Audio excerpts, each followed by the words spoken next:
अहम खबर मौसूल हो रही है। आपको बताएं कि आइंदा माली साल के वफाकी तरक्याती प्रोग्राम की दस्तावेज़ात बोल न्यूज़ पर देखी जा सकती हैं। बोल न्यूज़ को मौसूल हो गई हैं।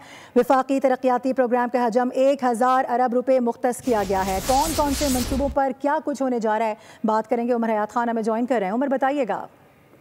बिल्कुल, वफाकी वजारतों और डिवीजन के लिए तरक्याती मनसूबों के लिए 662 जो है वो 1000 अरब रुपए से मुख्तस किए गए हैं और NHA को आइंदा माली साल 228 अरब रुपए मिलेंगे और पावर डिवीजन को आइंदा माली साल 104 अरब रुपए दिए जाएंगे। वाटर रिसोर्सेज डिवीजन को आइंदा माली साल 140 अरब रुपए दिए जाएंगे। स्पार्को को 24 अरब रुपए, कैबिनेट डिवीजन को 50 अरब 33 करोड़ रुपए मिलेंगे। सूमो और खुसूसी एरियाज के लिए जो है वो 245 अरब रुपए मुकर्रर किए गए हैं।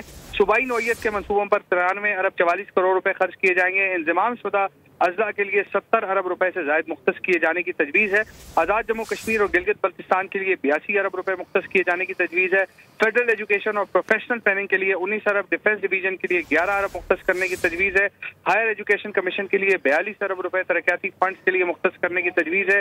रेलवे डिवीजन को 24 अरब रुपए, प्लानिंग डेवलपमेंट को 12 अरब रुपए मिलेंगे। नेशनल हेल्थ को 12 अरब रुपए तरक्याती फंड्स की मद में मिलेंगे और वजारत दाखिला को 10 अरब 90 करोड़ और वजारत इत्तलाआत को 4 अरब 33 करोड़ रुपए जो है वो मिलेंगे। जी ठीक है, इस हवाले से आगाह कर रहे थे उमर हयात खान, बहुत शुक्रिया आपका। सब्सक्राइब करें और बेल दबाएं ताकि कोई खबर रह न जाए।